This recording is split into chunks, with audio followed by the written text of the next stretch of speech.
New Falls Count Anywhere here, part of the Wrestling Podcast. I'm your host, Earnest, EJ Chris. As we record this now on Tuesday night, March 17th, 2026. It is St. Patty's Day, I guess, right? So, yeah. Of course, you're joined every week with our guy, Rob the Genius, host of Rob Genius Podcast, also 1/3 of the Mindless Wrestling Podcast. Rob, what's going on, brother? Ain't that much, man. How's everything? I'm good. We just had a off script podcast, so we did not record before the show. Stuff that I'm sure most of the listeners on a fan of this show don't want to hear right now because it's all political based talk. But we'll do one of those shows down the road. But we are now closing in. I think we're just about a month away from WrestleMania. Is it April 18th and 19th? Yeah. So yeah, but basically a month away. Basically a month away from WrestleMania, and things are picking up. So we'll talk about the latest on Raw and SmackDown. It is also the WrestleMania 12, the 30th anniversary of WrestleMania 12. Also, I got another game for you, Rob. We're going to play here. Overrated, underrated. I got 5 different topics here I want to touch on. That we will debate whether or not we think those things are overrated or underrated. And yeah, so let's get to the week that was in the WWE. You know, I feel bad because I know there's more wrestling than just WWE. There's obviously AEW. There's obviously TNA, and you know, the truth of the matter is I just can't fit more wrestling into my schedule right now. And look, one day we will probably set aside some time to talk AEWs. I know Ronda Rousey made an appearance there on Sunday at Revolution. I'm kind of intrigued by Ricky Sosa in TNA now. He has one of the best entrances right now in pro wrestling. So we'll talk about those things in the near future, probably after WrestleMania's in the rearview mirror. But I want to start with first, Rob. So we said, I think you and I agreed on this too also last week, and before that when Randy won the Elimination Chamber to face Cody Rhodes in the in WrestleMania. Well, let's face Drew first, but then being Cody Rhodes. That okay, we know it'll be a good match, but the build might be kind of meh. Maybe. Boy, that shit changed real fast on Friday night. I saw the hottest that thing on Friday, and they did the signing and all that, and then Randy went ahead and went into 2009 mode, and my God, destroyed Cody and destroyed him bad. He went in that mode. So now I've gone from indifferent to the Cody Rhodes and Randy Orton main event, whatever night it'll be, to now I'm like, oh, I'm in now. Oh, I'm in. Oh, me too. And honestly, yeah, I mean, they immediately, again, I did a complete 180 on that match because of that segment. You were out too. Okay, shit. I mean, I was like, well, it'll be fine, you know. But now, you know, yeah, I mean, just the whole makeup of the whole thing just changed. Yeah, because we got violent Randy Orton back. Yes, and which means he's going, you know, between now and then he's going to do some dastardly stuff. Yes, and then you know Cody's going to have to fight back. Mm-hmm. So now, like, we have a real story and some real struggle, and it makes me want to see what's going to happen next. Mm-hmm. And that's the thing with these builds to these WrestleMania matches. Like there's you want to when the build to a match is when they're doing it right.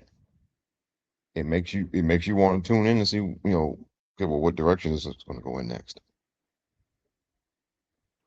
Yeah. uh, and so they did that. So, this past Friday, and I mean, tell you, it is right now. It is already out of like because after every Raw and SmackDown, they take little highlight clips of each of the different pieces of the show, and they put them on the YouTube channel. Which is what the way I watch Raw SmackDown right now currently. Although I feel like I'm gonna have to start watching the full shows now, just because at least for WrestleMania season, is because it's probably worth it. And so, as of right now, that segment is already on their YouTube channel. It is already the most viewed TV segment of the year. Seriously, in 2026, And it has 2.8 million views on their YouTube channel. and that's at a time where you have Royal Rumble builds, you have the Elimination Chamber build, and Yeah. yeah, And so out of all the TV segments this year that they put on a YouTube channel, is the most viewed one. At yeah, 2.8 million viewers, it'll get to 3 million by the end of the week probably. mm-hmm. In fact, it'll be like 3 million before the end of the week. And so it's already their most viewed segment of the year, and it's only been what, 4 days since it 4 days, hit. yeah, 4 days. So almost 3 million views in 4 days. Because Rob, what was the complaint last week I said in the show? Not any complaint. Your main event for both nights is going to be 4 baby faces: CM Punk, Roman Reigns, Cody, and Randy. All 4 guys were relatively baby faces or lean baby faces, to use a political term, lean, red, whatever you call it. Now, Roman obviously said in the show last week that, yeah, there's some still a little bit of like, head of the table Roman heel tendencies he does, but for the most part, he's still a babyface for the most part. Yeah. And then you have Cody, and Randy's been a babyface relative to the last 3 years now, since coming back from an injury. And I think we kind of accepted the fact that he's turning 46 next month, right? So we're now, what I described on the show last week is that we're now in the gratitude era of Randy Orton now, where it's going to be hard to turn him heel again. And even if he does turn heel, he'll get a lot of cheers because of the fact that we're now in the wind down section of Randy's career. Not saying he's retiring anytime soon, just the fact that we just have to accept the fact that when you get to this point of his career, people are going to appreciate him more than hating him more. So there was the thought process for a little while that, okay, Cody's peaked out a little bit now. Maybe the Cody thing is starting to its climax, right? Maybe it's time to start considering other roles, because you're starting to hear some boos here and there for Cody. Not a lot of boos, just some boos. That maybe that'll be the time if we were to flip the roles here in this feud, that Cody would be the heel. But this makes more sense. I'll tell you why. Number one, there's more when Cody is in sympathetic mode. There's more to gain. Okay, and number two, this is real here, bro. Whether or not we have gratitude with Randy Orton, whatever he is, babyface heel, we know damn well, and we play this game on the show once in a while too. Also, we know damn well Randy Orton cooks as a heel. He cooks. He is. There's an argument right now. If I told you, give me your top 10 heels in the history of pro wrestling, he's in the top 10, and he might be snug top 10. Yeah, I could. You just gotta. You gotta watch for recency bias. But No, but I'm saying I'm not including this what happened on Friday. I'm talking about like just historically speaking. yeah. Again, because in one of the group chats, somebody kind of throw him as like number one, and I'm like, okay, we really got. No. I think there's a case that guys like DiBiase and Triple H certainly is still ahead of him, but Orton. I saw like Terry Funk when he was working. Yeah, there you go. Andre the Giant for a couple of years when he turned heel because I'm saying Randy Orton's definitely in top 10. I've always looked at Orton as a. I think top 10. Yeah, top 10 is fair. I think top 10. I think it's fair. Yeah, because when he's a heel, he leans in heavy. He goes for the throat. And because he does evil shit. That's what I'm saying. That Triple H too, same thing. Yeah, like he doesn't just get off, because some people he doesn't just say asshole stuff during promos or whatever. He like does some physically just evil shit. Yes. And you know what? And yes, and like you said, even though no, he's not gonna get booed out of the building. No, but still, I mean, the best wrestling stories are still good versus evil. Absolutely. And even I know people are like, we don't need everybody. We don't need to do that all the time. We don't need to. okay, you don't need to do it all the time, but it's still the best storytelling path. Yeah. It still is. Okay. Because even Austin and McMahon, while Austin was the I don't give a fuck DTA kind of thing, Vince was the bad guy. Vince was the evil corporate monster against the everyday man. That he may not get Yes. on everybody else, but we know there was no blurred lines there. There's the Right. good guy Austin, the bad guy Vince, and to be honest with you, it worked because Vince was the clear cut bad guy. Exactly. Yes, exactly. That's exactly why it worked. And Right. and and look, and honestly, and whatever the backstage stuff was with him and Brett, the way it played out on screen was perfect. Him screwing Brett and then just Yeah. basically throwing Brett out the door.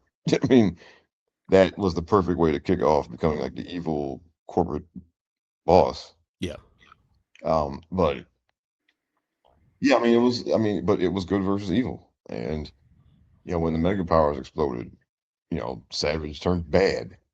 Um, Dusty Rhodes versus Ric Flair was good versus evil, and Hold on, the Mega Powers one you could look at in hindsight that yes, Savage was the heel in that one.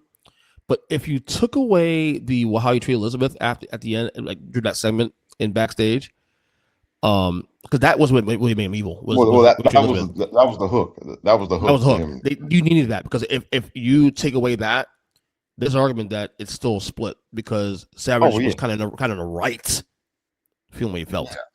yeah. So I mean, you needed Elizabeth was the catalyst that, Right. but yeah. I mean, the best feuds are still good versus evil. I agree with you 100%. I I agree. mean, I mean WrestleMania 40.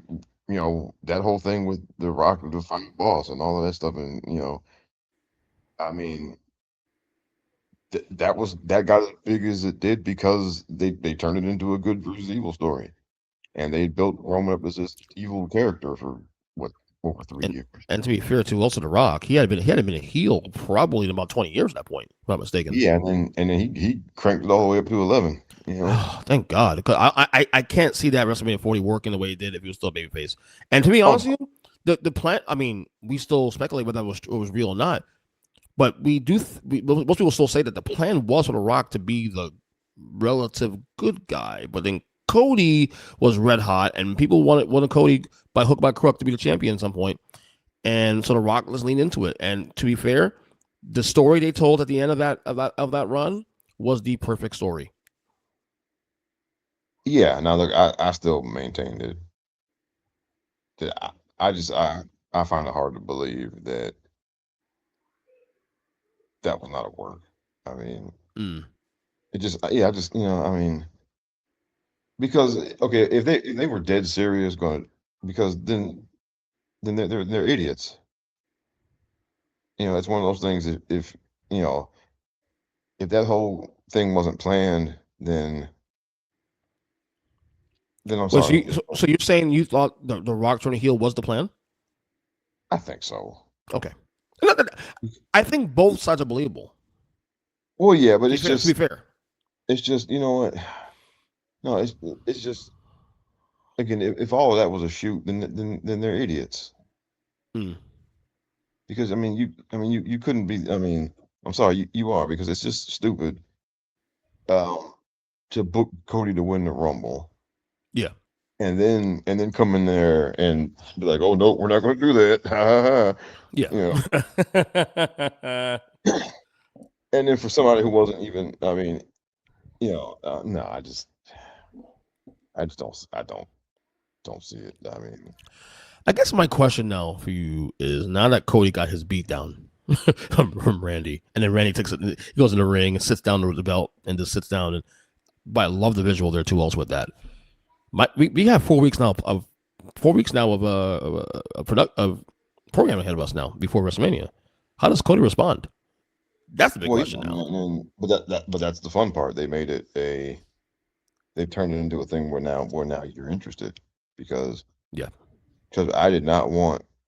I mean, if they just had 5 weeks of I respect you, brother promos. That was never gonna fucking work, bro. You know that. I don't know, but that I mean that's been terrible. Yeah, I just mean, I boring. mean, it is. It really is. Um,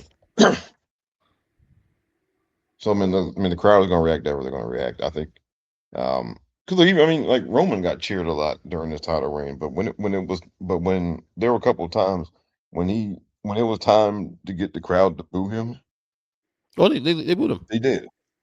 When it was really time to get the crowd to boo him, like The crowd played along. Absolutely. They knew their role. so yeah, They knew their and role. so yeah, I mean, so that'll be the whole key here. I mean, and but yeah, to me, because now I mean, and this may sound like sacrilege to my fellow, because look, I'm a card carrying Roman Reigns bloodline I don't know fan, who's worse. You or Jason on the Mindless Wrestling podcast. uh, but right now, if you ask me which one of those two matches I'm more interested in right now, it's Cody and Randy Yeah, because I have to agree. I mean, because look, I mean, now look, Punk and Roman, they got to turn it up now because we've had three of them promos of them talking at each other. And look, they've been great promos and all, but like, okay, well, you know, balls in your court now. Y'all got to do something now. Well, the thing is that the Roman Punk thing, though, we said from day one that the build will probably be better than the match. Whereas Cody and Randy had the opposite situation where the match will be great. We knew that, but the build might be a problem.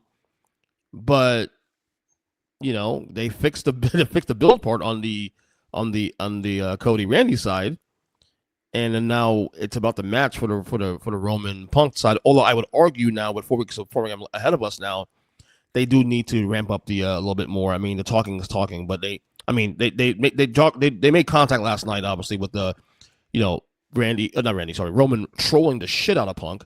Yeah. Which by the way, phenomenal job by Roman doing that and getting Punk to react and pop him with the microphone. That was great. Just nothing over the top. Just pop. That's it. That's all you need. And then next week and week after that, we can build more. How we do it's a question now. But now we know the one angle that Roman has. I think this is the part for me. I'm very invested with this feud now. Is where do the Usos stand? Like we know they're loyal to Roman, but are they going to go full tilt and trusting Roman again? Or is this one of those things where like, okay, we're doing this only for this match, this for this situation? And are we seeing the reconnection of the bloodline circa 2020 again? You know what I'm saying? So those are the things I'm looking at in that feud with Roman in terms of like how he's going to operate. Are we going back to a 2020 Roman? Which, for the record, not against it. For the record, I'm not against another run with Roman at the top as a heel again. Oh man, but look, I mean, they had a nice kind of honeymoon period after WrestleMania 40, Yep, but it's been 2 years. there's been I mean, towards the end of last year, basically, I think post WrestleMania last year, honestly, um, there was just, I mean, a lot of the juice wasn't there anymore. Um, and I mean, look, it's a different product when he's there, when he's involved. Right. You just, um,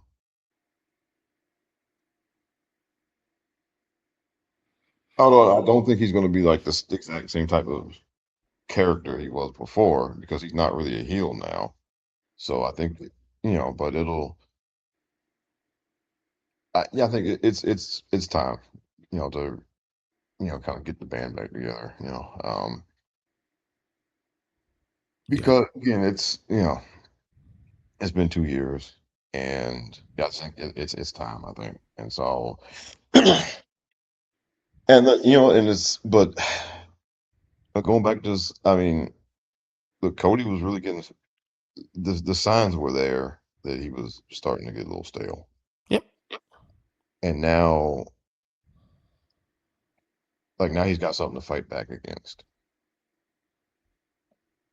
and you can do that as the world champion. I mean, Hogan and Bruno did that. You know, like they held on to the title. They didn't have to just, they didn't do the whole thing. They weren't in chase mode all the time. You know, they held on to the title. They made it work as babyface champions. You just got to give him something to fight back against. Yeah. Like, and not just having matches, right? And so now like he's got something real to fight back against now. Yeah. Absolutely.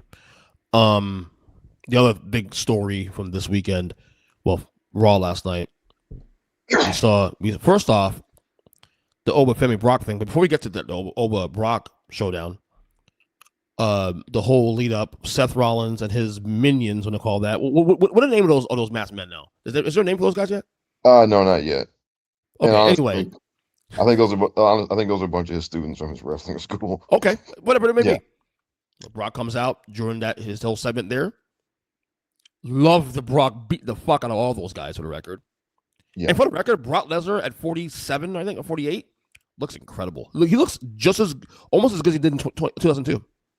Yeah. It's the best he's looked in fucking 20 years, dude. Yeah. It's amazing. And then of course you see Brock and Seth, they're about to, link up and whatever. And then Oba Femi's music hits and the crowd goes nuts. And then Oba picks, I guess Seth and, whatever, they do the thing. And then of course Oba picks up Brock and, fucking slams him down the ground, points to the sign, WrestleMania sign. We got the official word, I think, today that it will be a WrestleMania match, Oba Femi and Brock Lesnar. Yeah. So I guess what we're seeing here is that Oba Femi has already graduated into the big time. And that crowd was nuts last night, to the point that people are saying this now, that WWE is about to print some money with this feud and with Oba moving forward. So WrestleMania for me has been kind of like, for this year's been like whatever. I'm struggling to decide whether not to order ESPN for this event. Now I'm probably gonna order ESPN for this one event. I might cop $30 just to watch these matches. So this last thing here with Oba and Brock might have been the thing that put me over the top to, hey, I'll pay the money for this. Yeah, because again, so yeah, you gotta give them credit for because some people are wondering, well, why do they have Oba just keep coming out and squashing these people every week? Why do they keep doing that? And like the reason you do that is, well, I mean, 'cause you got to get the crowd familiar with him, and then like seeing him every week come out and just throw people around and do all this stuff. Um, because the crowd will believe in him, and to see like, oh, this guy's really incredible. Mm-hmm. And you have to everyone, to our younger listeners or viewers, back in the day they had these Saturday morning squash matches, and guys like Oba Femi would come out there and they would manhandle some jobber basically. Wrestling Challenge, Superstars Wrestling. Yes. Yeah. And the reason they did that, and over on the NWA, the Road Warriors would come out there, they would run in the ring and they would just like demolish these poor guys. And you do that to get a point across, right? Because one of the things that's kind of missing from modern day wrestling is because you don't have those kind of matches, like there's kind of lacking in kind of character reinforcement now, because Well, I mean, they use the lower tier stars as a way to get over the top, which what they've done with Oba, putting him over the Miz. Who the guys he squashed in the last couple of weeks? He did Rusev last week, right? Rusev. And then he fought Rusev. Yeah, exactly. And then so like, but you do that for a reason, because like you can't just, because if Oba had not been on the TV before, if he had walked out there last night and had never been on like main roster television before, it wouldn't have gotten the same reaction. Right. Then people would have been like, well, who is this guy? Right. So you have to reinforce who these people are, and that takes repetition, and like there isn't enough of that now.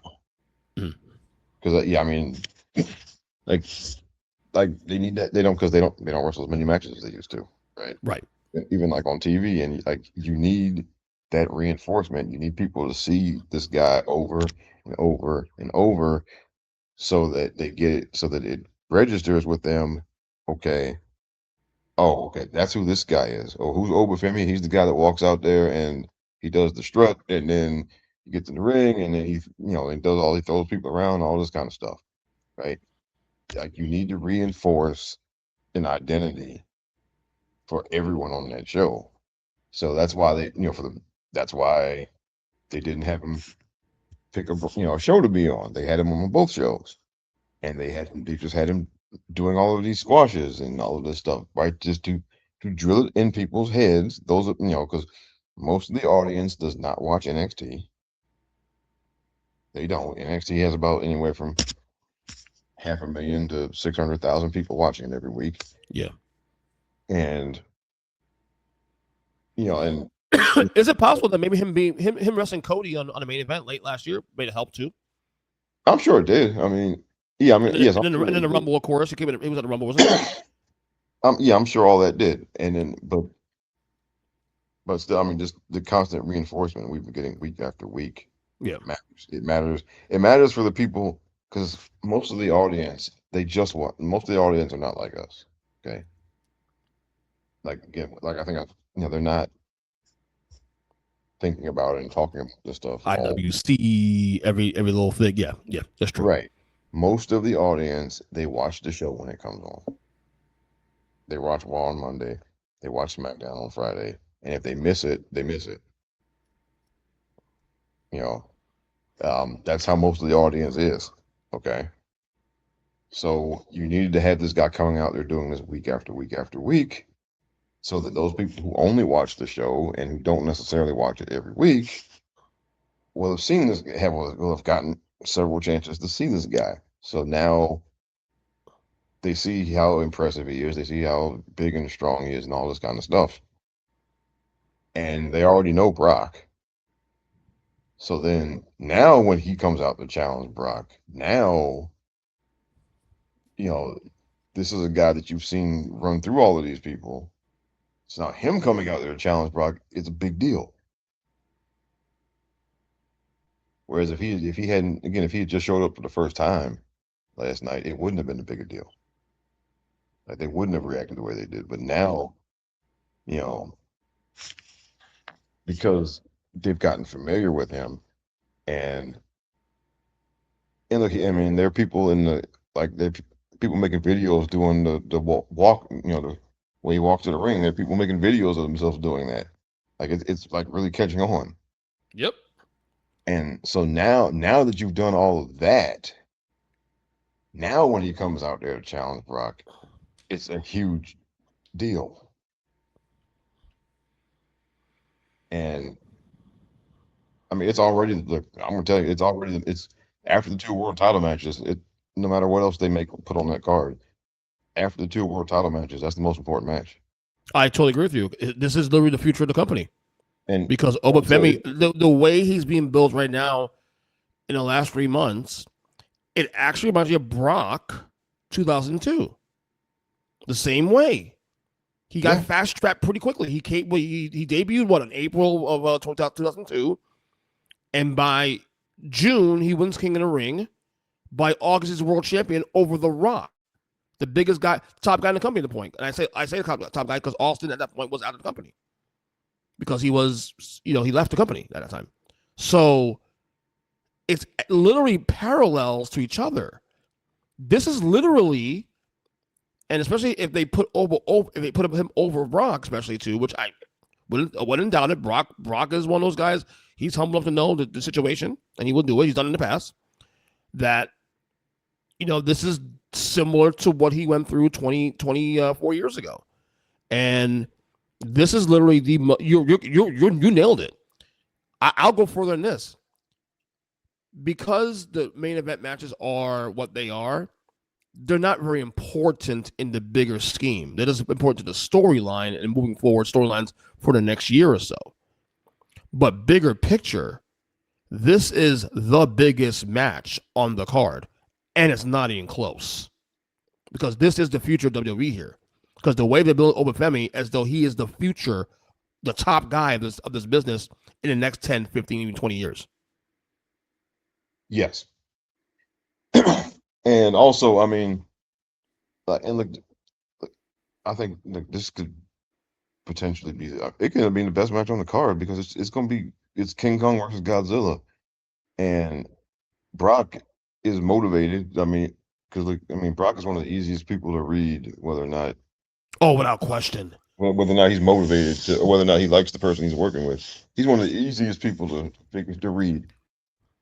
Because if he likes you, if he thinks you're good, he will give you know he will be very giving. If he likes you and he thinks you're good, he will be very giving. And for what I saw last night, watching his reaction, because you can read if you follow his business long enough, you know what goes on. He's in. You can tell. Like he was smile. Like you can so. I caught a smile a little bit. I caught a Yeah, little bit like in a fact, I reaction. mean, He's and in. and like actually because it was some people called it he told Oba after Oba gave him the power bomb he told Oba put your foot on me. Yeah. Yeah, he told him he said he said like stand over me, put your foot on me, and he Brock gets it, man. Brock oh gets it. yeah. And I mean, he did that for Drew. Uh, He did. yeah, I mean, so yeah, I mean, if he likes you and if he thinks you're good, he'll be very giving. Because I mean, you Yep. even saw in the Royal Rumble, like he was,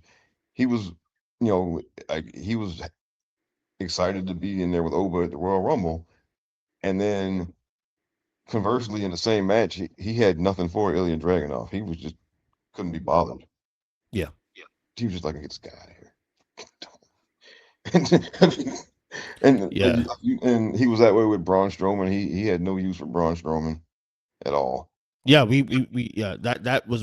You could argue that was the feud that really probably stopped Braun Strowman's ascent to the top because Braun Strowman. Now, granted, I wasn't watching at the time, but I know the vibe was at the time that Braun could be the next guy, and it didn't Yeah, happen. yes, there was a lot of sentiment back then, Yeah. and then Brock pretty much killed it because Brock just you know like yeah, I mean it was very obvious that Brock just didn't have any use for him. Right. Right. So I agree with you. I think this is doesn't matter how much Cody Rhodes and Randy Orton do and like those will be great matches. And no matter what happens in those matches, they'll still be who they are because they're all four guys are made men already. Yeah. This match between Brock and Oba is the most important WrestleMania match of the card, and I can argue it might be the most WrestleMania match we had in a couple of years. Actually, I think probably after Cody and Roman from 2 years ago and maybe 3 years ago, this is the most important card. I'll say this much. It might be a hot take here. This is the most important match we've seen. Most important match since Sasha and Bianca Um. because of the impact and what it can do for the business for the next couple of years, 5 to 10. Because that match made Bianca. Yeah. Really. Yeah, I would say so. I mean, because like nobody, I don't think anybody has been, um, in terms of results coming out of it, because now 39 should have been that for Rhea, but they didn't. Right. I mean, Rhea's personally very popular, is the most popular one in the company, but they didn't capitalize on it from a booking standpoint. And let's be real. There was a false start with Rhea. Remember, she beat Asuka. There was a false start. They didn't take to her the first time, and Well, then they did the whole day, and then it revamped it, and then she caught on the second time. yeah, but now I'm just saying after the second time they didn't. They could have given her. They didn't give her any big time feuds or big like Mm-hmm. for that. Yeah, I mean they didn't. They didn't capitalize on it the way they could have. Right. Because like, but remember, because we saw what they did when Brock beat the Undertaker, and we saw how they immediately capitalized on that. And look, I think we could get something similar here. Mm-hmm. Yeah. Anything else? Oh, go. What you gonna say? Well, and the thing about it, because I mean, there's always a bunch of speculation. Like, I mean, like the downside of watching NXT frequently is that a lot of people like they fall in love with like the whole NXT roster. Like, oh, this person's gonna be great, this person's gonna be great, this person's gonna be great. And I mean, but when we're talking about being at the top, like like that, you got to show something immediately. Like Hmm. that's not something that it's rare that somebody comes in just looking like another wrestler and then becomes like a top main event level person. You usually got to show something immediately. Yeah. And it's not, it's, and because, I mean, 'cause we know people, people always like to talk, always complain about, oh, main eventers are all older guys. When they're going to bring up somebody new, when they're going to push somebody new. Well, you push somebody new when somebody new shows up and shows that they're worthy of being in that spot. Hmm. Like you can't engineer that. The clue was there in December when he faced Cody, and he wrestled very well with Cody. We Yeah. knew, okay, he's ready. It's a matter of when at this point now. Oh, look, And we, and we, when and we thought, even then we'll probably give. I thought, okay, maybe another year because let's get the old guys another year run, another run for a year. Let Punk do his thing, Roman, blah blah blah blah. Oh no! It's time. It's time. well, and like those guys they're not retiring, but But still, but but you have to come in the door. Like you can't like those guys are not going to just give you a turn. Like you have to come in the door and you have to show that you deserve a turn right now. And that can't be manufactured. That can't be engineered, right? Because and we're also seeing that with Trick, right? I mean, you same can't thing with Trick. Yeah, can't manufacture what Trick has. Like you and can't Trick turn and, into that. Trick in my opinion is even more talented. Well, talented, more well rounded than Oba. If anything, Yeah, because Trick can talk. He's in the yeah, ring great. He has the look, the whole nine. But he's a little yeah. more And so complicated in a like, sense. Yeah, but you got to walk in the door with that, yeah, right? It's I mean, very few people can actually, you got to walk in the door with something that stands out and that says like that you belong up there with those guys already from the yeah. beginning. That's right. That's Not, I right. mean, it's not something you can't manufacture that. You can't say, well, if we book this person this way, and we write the character this way, and maybe in a few years they'll turn into a main eventer or somebody who can, carry the company. No, no, no, no. You that's something you show when you walk in the door. All Yeah, right. that was Hogan 83, 84. Same thing. Yeah. When he came back, Um, second run. Yep. um, and with more Bruno, right? I mean, Hmm. Hmm. you know, or I mean, you can name it. Like, I mean, Roman Reigns when he was with the Shield, right? It was obvious. Yeah. It's like, oh yeah, oh that guy, they're definitely going to put that guy in the main event, right? Yeah. Um, or Brock, right? I mean, it was very clear when he walked in the door. Um, like yeah, this guy's different. Okay. And so I would tell people, if you're waiting, like, don't hold your breath or don't get fussy and impatient about, well, when are they going to get some more main event guys? They get them when they get them. Okay, they show up when they show up, Yep. and you don't know when they're going to show up. All right, like we got two, maybe three. If you count Javon Evans, possibly three of them walked in the door, right? And it'd been years, and look, and you know what? There may not be another one. It might be 5 or 6 or 7 more years before That's another one walks correct. in the door. That's correct. Yep. All right, so that it's not like there's no schedule. They show up when they show up. That's right. That's a good Okay, point. I Such a good mean, point. Such a good and point you there, can't brother. you can't make like so this idea that well, they got to push some younger people. No, they don't. Okay, the problem, the whole point is like you don't need okay, you don't need new top guys or top gals. You don't need them until the current ones are about to leave.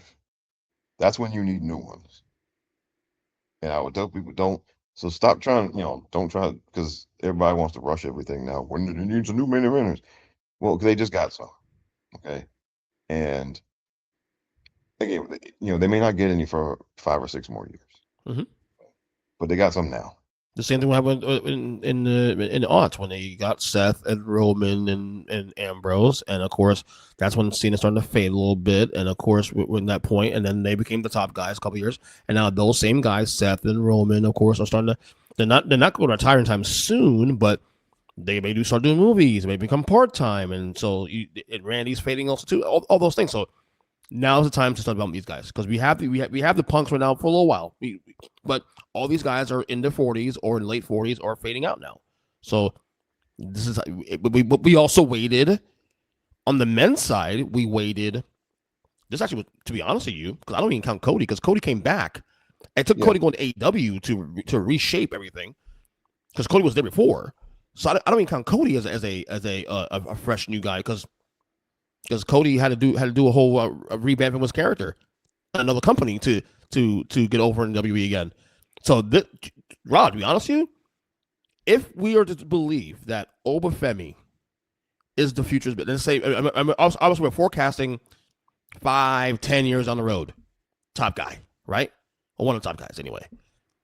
This is the first batch, and I'm including Trick, and you said Mr. Evans as well too. Also, this is the first time in 14 years. Yeah, and that's and everybody look. That's how it works, okay? Because look, on the men's side, for the record, on the men's side, the women's side, they've done it more sooner with Bianca and of course the four horsewomen and then Bianca and Rhea. But the men's side, we haven't had any new stars like this in over a decade. Yeah, and look, when the Shield came along in 2012, and at that point, Correct. there hadn't been anybody new since like Orton and Randy and Rand. So a decade. Yeah, and that's just. And before that was about 5 or 6 years with Rock and Austin. And before that was 5 or 6 years with Shawn and Brett. And before that was even 10 years with Hogan and Savage and Warrior. So yes, this is the pattern. If you guys know your history, and I know it's hard to find these archives now because everything's splintered into Netflix and everything else. Annoying as fuck. We'll do an episode on that down the road. They tell you the history continues to write itself. It copies itself. This is the way it goes. Yeah, and so we got and so now look, they got 2 definitely, maybe a third, and mm-hmm. And then I think Braun Breaker will be in main events. I don't think he's going to be like a carry the company kind of guy, but I think he's going to be in he's going to be in matches against those guys, or whatever. But so that they got like this is it. So probably for the next, like these are going to be the guys, and as Roman and Seth and Punk and Randy, as they once they retire, then it's going to be Trick and Nova and Javon and Braun Breaker, and then it's going to be them for 6 or 7 years or whatever. Yeah. And then maybe in another 6 or 7 years, then some other people will emerge. Yep. And look, on the women's side, look, the horsewomen came up in 2015, 2016. And then Bianca came up in 2020, Rhea came up in 2021. Yep. So that was about 5 or 6 years. And I know people want to try to put some other women up there with them, but they're not. No. And it's the horsewomen and Rhea and Bianca. Yeah. As far as like doing everything, like Alexa Bliss is just as popular, but like she doesn't have the body or ring work to go along with it. But that's what that's how it goes. And so yeah, it might be, so we don't know when whoever the next women are going to be to ascend that high. We don't know, we don't know when they're coming. Yeah. Right. Just we're probably due in another year or two, just because it's been 5 or 6 years since Rhea and Bianca came up. But there's a crop we've obviously gotten recently, like with the back here and all that. But they're still unsure about that. If there are people that are going to be top of line, build around the company around these girls. We're not there yet. We don't know yet. Yeah, but again, they show up when they show up. Oba, we know we already feel that time is coming soon because if you don't put him with Brock Lesnar in a WrestleMania 3 months after you bring him up if you don't think he's ready. Brock ain't just wrestling anybody. You know this. Brock Right. ain't just going in with anybody. Right. In fact, Brock has a lot of influence of who he chooses to go against in these matches. You know this. Yeah. So Because if they put him in there with somebody he doesn't like, you're gonna he know. ain't doing it. He ain't fucking doing it. You know this. Or, His, well, you'll know how the way the match goes. yes. He'll do it because they're paying him, but you'll see, you'll know real fast if they put him in there with somebody he doesn't like. Right, exactly. Before we get to the other topics, anything else in the week that caught your eye? For me, that's really it because I mean, look, the things that happened were so big, right? And it just kind of, I mean, they outshined everything else. The big things were so big this week that I mean, and look, they started moving in the direction for some other things. So they started moving in the direction with with Becky and AJ, and then with the women's tag team stuff Friday, they started moving because so they started moving in those direction on those. Um,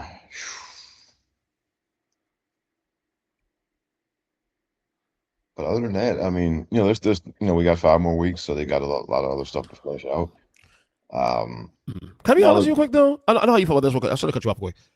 The whole AJ Bailey match, like I get AJ, she's a legend and all this stuff, but like I feel like Bailey's being nudged out more and more now. Like how you getting tapping out to fucking how is this little girl tapping out Bailey, dude? well, see, well, you weren't there when AJ's run, were you?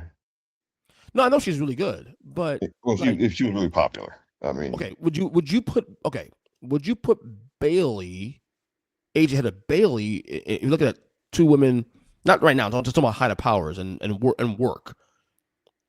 You put AJ at Bailey?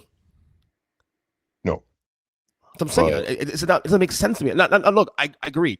She did beat Becky the same way at the Chamber, so I get it. So there is some precedence to that. It's just weird to me that Bailey just 6 years ago was the core person that kept that company afloat during COVID. Okay, during the pandemic, and a top lady at that. And now she's in the mid card and barely in the mid card right now at this point. She does feel important. Maybe this is me. Maybe I'm just dated now when it comes to shit. But well, no, I look at Bailey as a top girl still.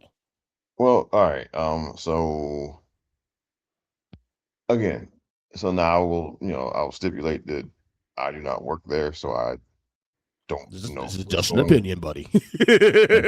She's too nice. She's what? She's too nice. She's too giving. You mean backstage? Yes, Bailey. Is she? I'm Is she and this is total speculation. Well, I'm not the first person to say this. But she is way too nice and way too giving. something tells me she's closer to retirement right now, and something tells me she's ready to become an agent, supposed to this being day to day. Well, In she's ring. not. I mean, she's about 35 or 36. She's got time. She's had injuries recently too. Also, maybe that's probably flipped her. I'm I just speculation, of think course. I think she's too nice. She's too nice and she's too giving. There's some of that too. I agree with that. Um, cause no, like she shouldn't have let. I mean, and also I think like AJ was one of her idols or whatever, somebody she looked up to. So to her, you know, she probably felt, she's probably happy to do it. But um, I think, yeah, I think she's too nice. She's too giving because they do her like this a lot. They pull the rug out from under her a lot, and I think it's because you know she'll do it and she's reliable and she wants to help everybody and all that kind of stuff. And this is kind of what happens. Mm-hmm. Um, Yeah. because her the other three horsewomen in their own ways are not in their own ways when they're not always that giving. No, and that's fine. And you even said yourself that you feel better about you. It's okay to be selfish about your position in the company. Well, it is because that's. I mean, That's all you got. that's that's the business they're in. Yeah. Okay, and just like we were talking about Brock, Brock is giving to people who he thinks deserve it. Yeah. And if you don't, and if he doesn't think you do, then he ain't. And Agreed. and that sounds, yeah. I mean, I know like it's kind of hard to fathom if if you're somebody who just works a regular 9 to 5 job or something, you're not in that type of environment. It's kind of hard to fathom. Yeah. But in that business, that's how it's got to be. If you want to get to the top and you want to stay there, that's got you know that's kind of how it has to be. I mean, Hmm. or look, even like um, we're football guys. You know, when the 49ers brought in Steve Young and they wanted Joe Montana to help Steve Young, and Joe Montana was like, "Go fuck yourself." I mean, okay. Uh, Let's be real here. If Montana doesn't win that third ring against Cincinnati in that Super Bowl in 88, 89, is a good chance that Steve Young is the quarterback right next year. oh yeah, because they wanted to swap him out, but and Yeah, then because of injuries, not because he was good though, because of injuries.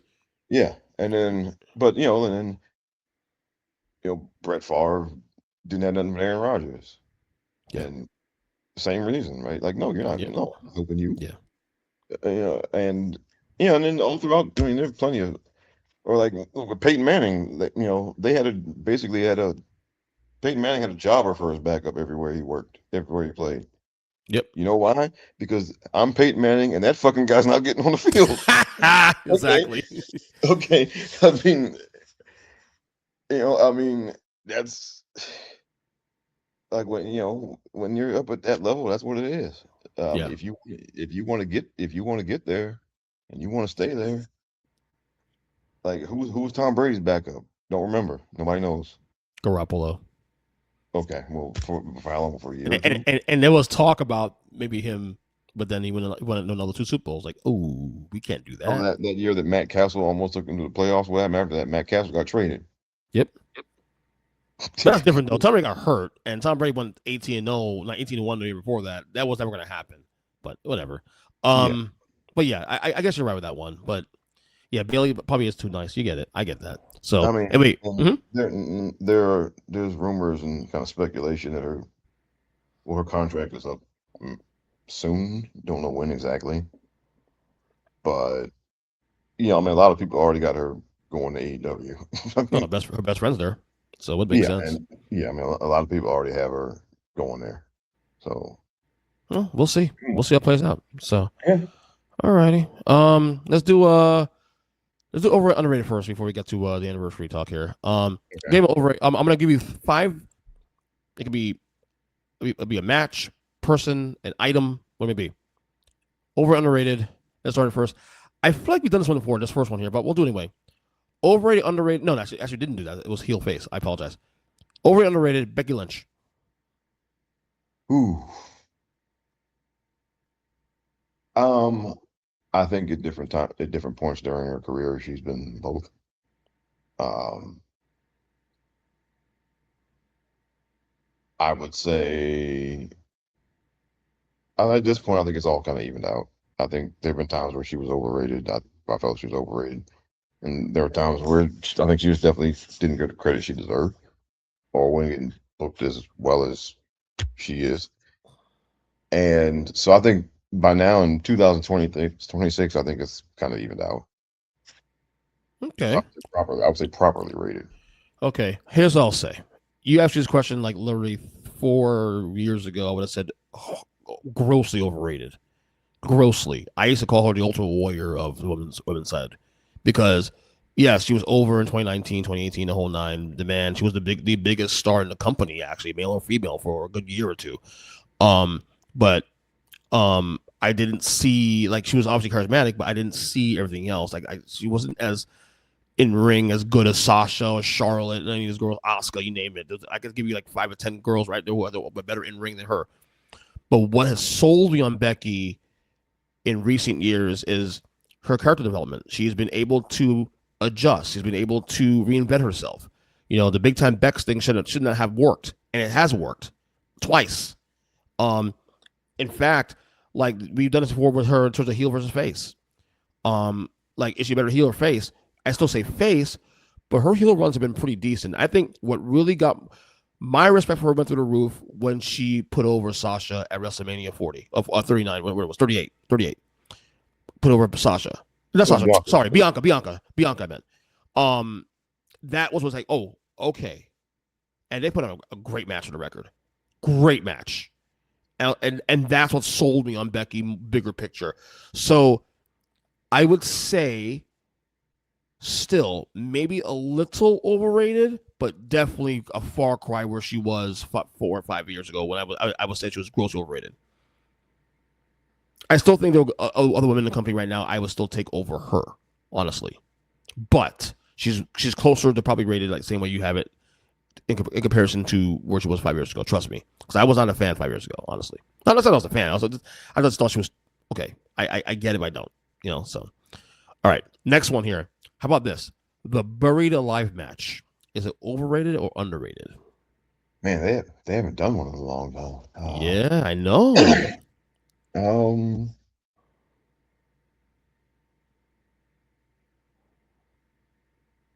gonna say overrated because there's a reason they haven't done it in a long time. Because how do you? I mean, you literally bury somebody alive, and then they show up on TV a couple of weeks later, like nothing happened. because pro wrestling, Rob. It's pro I know, wrestling. but It's not supposed to make sense. I know, but that's one of those things. Is that's especially hard to sell. Yeah. Like I mean, like you can lose an I Quit match and come back 2 weeks later Yes. or something like Exactly. but a buried alive match, um, yeah, it's kind of a hard sell to just show back up, after that. Yeah, I get it. I'd say overrated. Yeah. I get it. And And I also, would. it's a concept that was specifically tailored to one guy, and that guy retired. Right. The Undertaker, I'm talking about, right? Of course. That's a match that was specifically tailored towards him. And also the casket match, right? I mean, those were matches that were specifically I tailored mean, for toward, him and his yeah. character. And Yeah. so they don't really work, unless you have some, I mean, maybe, if Bray Wyatt was still with us, maybe those concepts would work for him. But yeah, I mean, that's a very specific thing that worked really well because it was tailored toward one guy's gimmick. And now that he's not wrestling anymore, yeah. So I'd say overrated. If you had asked me this question 30 years ago at the peak of its powers when we were doing this stuff, I would have said this shit's overrated as hell. What are we doing, bro? Like, don't what are we doing, bro? But we've come so far, and I don't know when the last time we've done this match. It's got to be at least 20 something years, right? Easily, right? Yeah, I mean, so to me, I think what got me also with this one too also is the fact that I'm watching the Undertaker, the story of in order and whatnot, and it obviously goes through all the very last match he's done with Mankind and all the guys he's wrestled through the years. Being away from it and that era, it makes it underrated actually now because it was part of the story. So only I think it's because of the distance from I've had now. Because I was never a fan of those matches because I didn't like the idea of. First of all, me personally, I like the idea of anybody being buried anyway. When I die, I don't want to be buried. I want to be cremated and gone. You know what I'm saying? I'm not trying to be buried. So the fact that you have even considered the fact of burying somebody is just asinine to me. But being away from it as long as I have now, and we have rather, to me it's underrated because it told the story of what we were doing at the time, and of course for the Taker, of course it was tailor made for him. So, I'll go underrated just because of that. Because I've had more distance from it now, 30 something years later. So, all right, next one here. How about this one?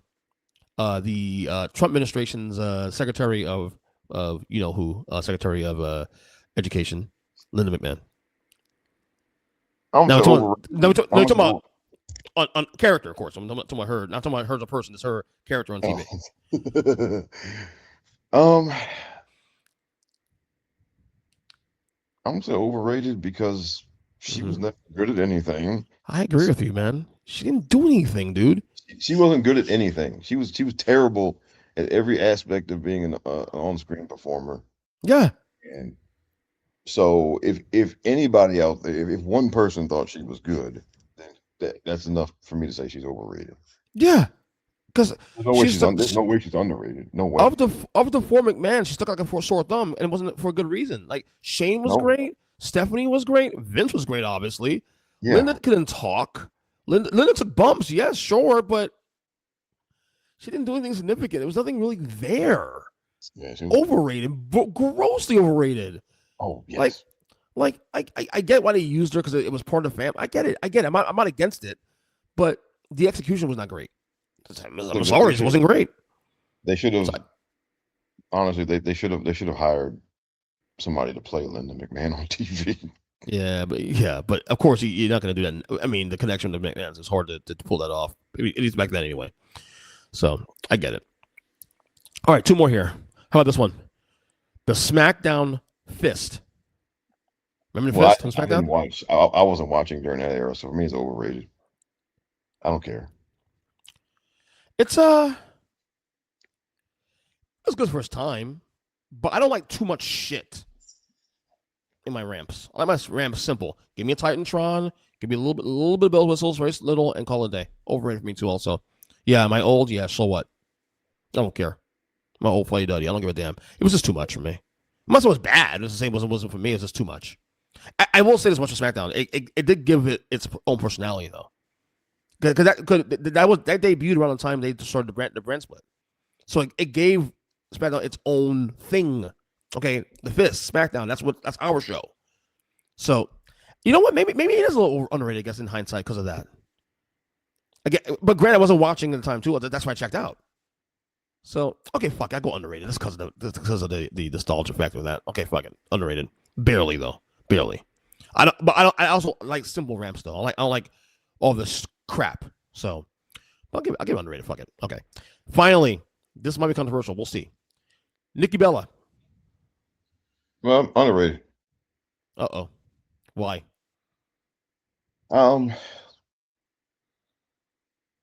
Like, because look, the Bellas they brought in a lot of fans, and like they got a lot of shit from people because when they first came in, they were terrible. Yeah, I mean, I've watched some of them, I'm just rewatching some old Raws and SmackDowns. Like, I eventually got to the point where they, debuted and all that. When they first got there, yes, they were terrible, and for many years they were not good. But despite that, they brought in a lot of fans and they brought in a lot of business, and they got a lot of people interested in women's wrestling and in WWE. Um, and Nikki, I mean, by the time like her, by the time we got to around like 2014, 2015, she'd actually become a good wrestler. Like, she was not great, but she'd actually become a good wrestler in her own right. By around like 2015, and so I'm saying underrated because people give her a bunch of crap, because she didn't. I don't know, like if you don't take the approved pathway into the business, some people just can't accept that, and it goes double if you're a woman wrestler. Um, and also, I mean, and then she got a bunch of crap because she was, her and Cena were dating for a while, so that people, Right, makes sense. and some people, and then of course there are people making insinuations about that. Well, she did. Well, that's how she got to the top. And I would just say, well, yeah, well, look at your head of creative. I think Triple H is head of It's no creative. different. It's no different. Oh yeah, you're right. It's different. Yeah, Right. it's different. Yeah. It's yeah. So you can't use one and say the other one. Yep. So Yeah, it is different. I know. I will go overrated, but if you'd asked me this question like even a year ago, it's grossly overrated. I think having some more perspective on what they meant for the business back then, pre women's revolution, I think we have to acknowledge the fact that they were a massive influence on that. I don't think they're great in ring, although they have improved, as you mentioned too. Also, I agree with that. Um, but, I mean, I wouldn't put them level. Obviously, the women we've had in the last 10, 15, 10, 11, 12 years certainly are better characters and in ring than the Bella twins. Yes, and Nikki Bella specifically. But we can't ignore the fact that she is still a trailblazer for what she's done to this business, and I have to acknowledge that. So I'll still say overrated, but it is not as bad as it was. Like if you asked me last year, I would have said she's grossly overrated. Now, in perspective, it's probably honestly I may give her like probably rated at this point now. And the other Just thing, I cause. mean, as business women, her and her sister. Now she's Um, beautiful. They're both gorgeous. yeah, I So mean, but it's important, but the way they made their own way is just as a brand, mm-hmm. and all of that. It's important because I mean, it that's had its own influence on women's wrestling That's because right. Mm-hmm.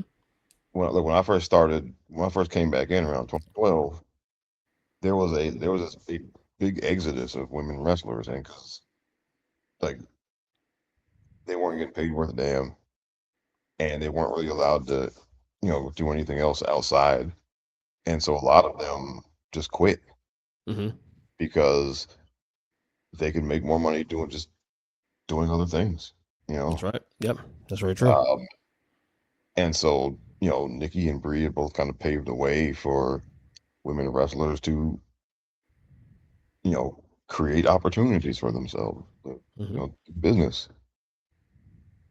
and all of that. And so I think, okay, she's not underrated as a wrestler, no, but just overall effect on women in wrestling, I think she is because Right. um, what Nikki and Brie have done, basically, I mean, it's set an example, really, for women in wrestling to kind of empower themselves and to know to not to not take a bunch of shit that they should not take. Right. And a lot of that came from those two ladies. So to that end, I would say that's why I say yes. Overall, as an overall influence on the wrestling business and on women in wrestling, very underrated. Right. Yeah. That's a good point. Very good point. All right. So that's over underrated. All right. One more thing to get you out of here. As this year is the 30-year anniversary of WrestleMania 12, which, of course, if I can just bring up real quick, did not do this properly. I apologize. Took place on March 31st, 1996, in Anaheim, California, at the Arrowhead Pond of Anaheim. Attendance was 18,853. The buy rate in North America was 290,000. Here are the matches here, running through here. We did have two dart matches. Was it F? Oh yeah, it was a free for all. The dart matches it was Yeah. shown, but it was free for all back in the day. So you had the Baidanas with Skip and Zip with Sonny between the Godwins with Hillbilly Jim in their corner for the tag team title. It was the vacant title at the time. And then this match here, the Huckster and the Nacho Man, of course, Hulk Hogan, Hulkster and Macho Man Max, ended in no contest with singles with Billionaire Ted as special guest referee. Of course, no contest. Good lord, we were in that era now. Okay, so we're at the start of the Monday Night Wars, pretty much. Here's a six-man tag match. We had the British Bulldogs. The British Bulldog, Owen Hart and Vader with Jim Cornette defeating Ahmed Johnson, Jake Roberts, and Yokozuna by pinfall. Had Yokozuna's team won, he would have received 5 minutes in the ring with Jim Cornette. Damn. Okay. That's when Yokozuna and Cornette split up. I'm sure. Yeah. Yeah. So, we had in the Hollywood Backlot Brawl, Roddy Piper defeats Goldust by pinfall. We had a singles match here. Stone Cold Steve Austin with Ted DiBiase in his corner, defeating Samuel Vega by technical knockout. We had the returning Ultimate Warrior defeating Triple H, or at the time, Hunter Hearst Helmsley, with Sable in his corner by pinfall. We had The Undertaker with Paul Bearer defeating Diesel by pinfall. And of course, the big one, the 60-minute Iron Man match for the WWF title. Shawn Michaels defeats Bret Hart by pinfall in Sunday overtime with the one pinfall. So, WrestleMania 12, 30 years ago. You see this match, you see this card. Did you watch it real time? What do you think? No, I watched it later. Okay. So yeah, I didn't watch it live. I watched it later. Okay. I was coming back to wrestling. I got back into it probably a month after this event. Obviously, I view this WrestleMania as a very decent one, actually. There now to me, I and you know this too because I said this to you on a podcast a couple of years ago. 1996 is very underrated, actually. To me, it was the climb back. You know, the dark days of 94, 95. You started to see some light in the tunnel in 96. You know, you give Shawn the title. Obviously, you're gonna lose Razor and Diesel in the next couple months to WCW, of course. But you're getting Austin. You got Austin literally a couple months before that. You get Mankind. You get a couple other guys. So you're starting to see a little bit of a shift here, in the company here, and I actually like this WrestleMania. To be honest with you, I don't hate it. I don't love it. Love it. It's definitely in a second or third tier of WrestleManias, but it's not a bad one at all. I mean, when you compare it to what you saw the last year before this, it's night and day. It's night and day. Yeah. So now this was yeah. I mean, this was kind of a turning. Well, I'd say the seeds were being planted here. Right, little by little. Like that Sean won the title. Um, Stone Cold Steve Austin. You know, I think that was his first WrestleMania match. Mm-hmm. Um, We're not quite off. We're and not quite off 316 yet, though. But we're starting to little by little inch closer to that. yeah, so we're starting to see those things there, and because those, I mean, those are two big changes, and then Diesel, of course, loses. He's on his way out, Mm-hmm. and then Roddy Piper would be gone from the company within a couple of months. Mm-hmm. And that match, that was a very entertaining match. He and Cole just had by the To 40. this day, it's one of the most talked about WrestleMania matches of all time. Yeah, and so it was, and then them doing an Iron Man match was for them. It was pretty ambitious because they had never done anything like that in WWE. Um, Right. 60-minute matches were pretty much a staple in other companies, but that type of thing had never been done there before like that, not like that. And so it was a pretty, it was so, yes, it was a very ambitious undertaking there.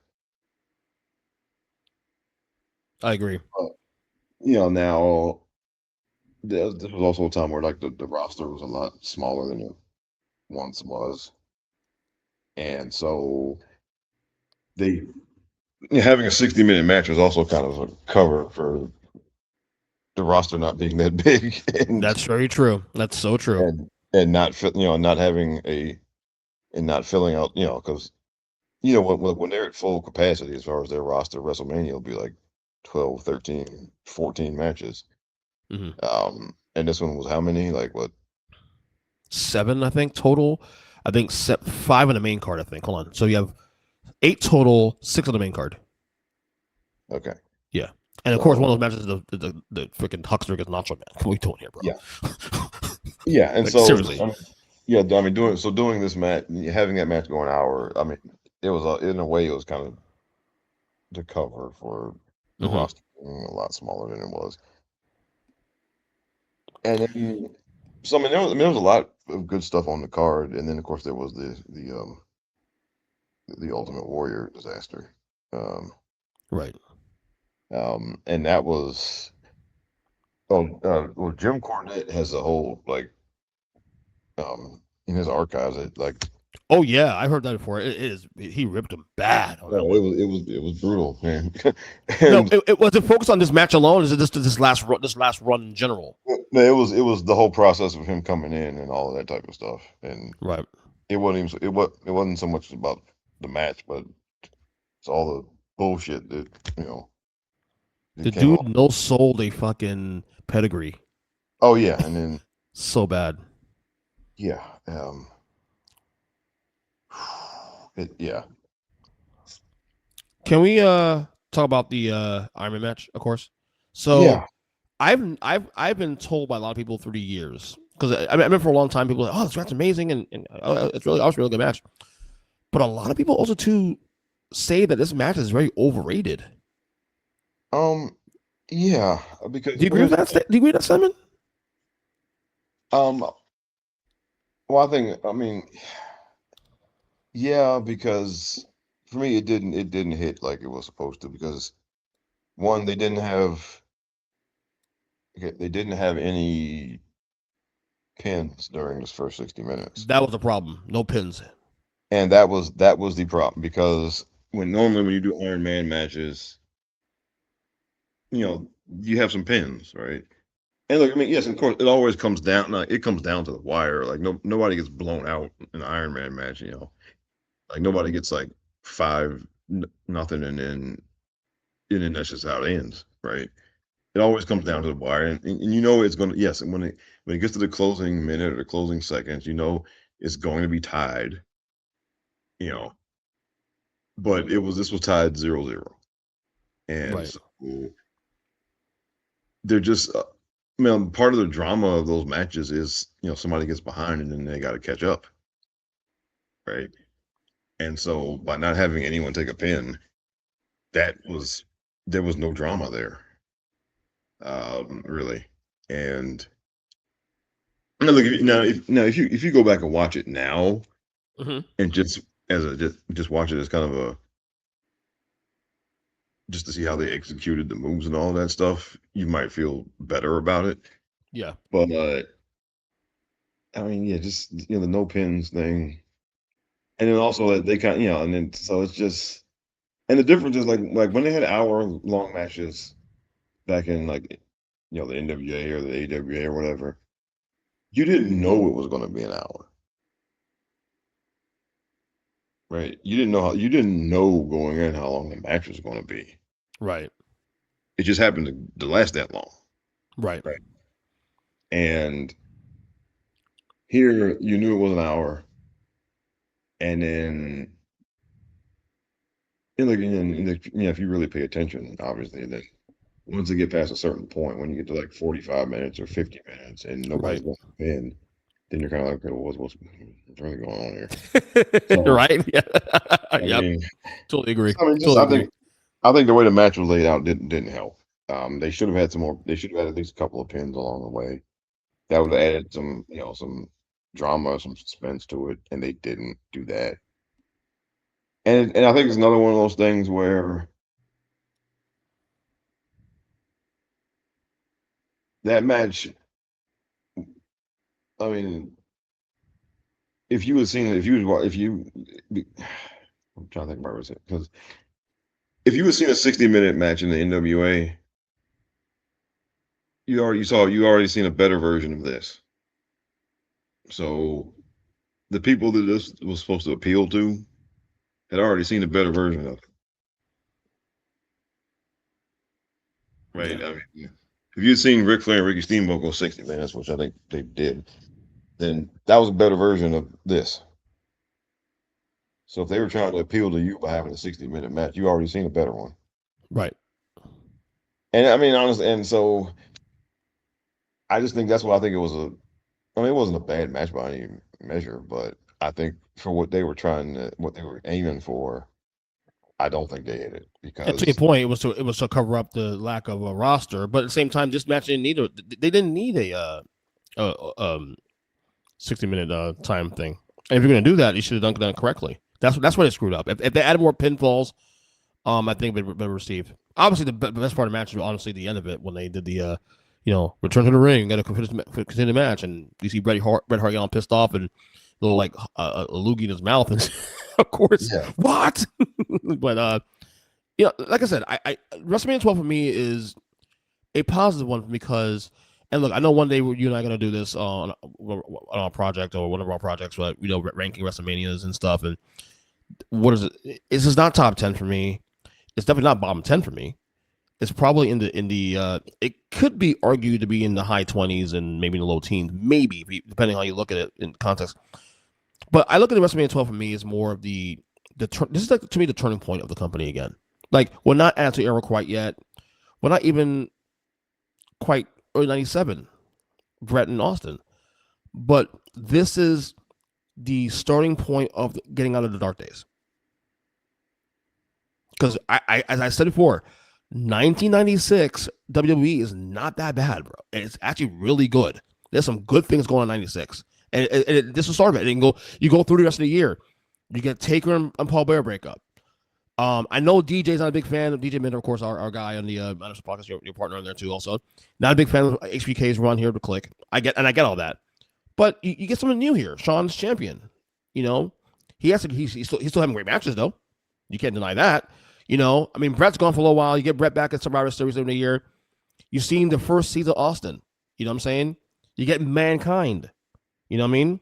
So I mean, 96 is a great starting point from the dark days. And that's why I always view this WrestleMania, even though it's not a top WrestleMania, it is to me a positive one and a start of the climb back to where where eventually 3 years on the road, or 2 years on the road rather, they're a top company again. So that's why I've always had a bit of a affinity to this Mania because of that fact. So anyway. I guess we're good here. Anything after we get out of here? No, I think we're good. Now it's funny because this one was actually one of the, like I said, middle of the pack. Not at the bottom, but not one of the 10 best either. But this was definitely a step in the right direction. But it was funny is that the next year was the next year's WrestleMania was not very good. It was terrible. But what saved it was a one match. It was a one match show, literally. And that match is arguably one of my top 5 matches of all time. Well, yeah. So there you go. You know what I mean? So yeah. To be fair, but you can say though, even though that Mania was bad. But to be fair, outside of 17, I don't consider WrestleManias in the Attitude Era good either.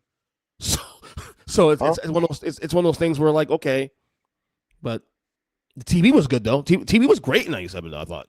Oh yeah, looking back at such the way things were booked back then was just just the way that they basically booked the pay-per-views to set up TV during the Attitude Era, which sounds crazy, but considering that you had to pay for the pay-per-views, and it was and that's another reason why I think it's not going to be duplicated. When people want to bring back the Attitude Era, it's not going to happen because they really, you just can't do that now. You can't you can't book your pay-per-view or your premium live events or whatever, right? Just to set up TV. I mean, that would not fly today. Right.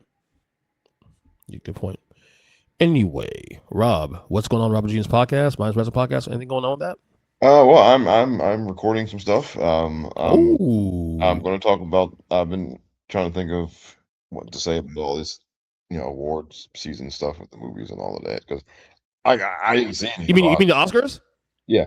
Okay, so real quick. I don't ever because so every year I try to record an Oscars podcast on this show on this feed.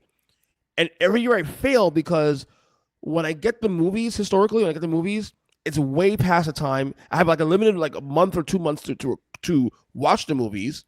And then most of those movies you have to purchase for full price because a lot of movies are not in theaters anymore by the time they are nominated for Oscars. And we don't know until like December.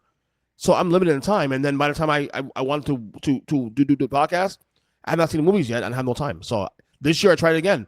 And this year's the first year I had a chance to really do it because like all the movies on HBO Max, most of the movies anyway on HBO Max and Netflix and access to it. But I couldn't. But because of my wife and I were going to record it, but then my wife was out of town that same weekend, wanted to record it, so I got fucked anyway.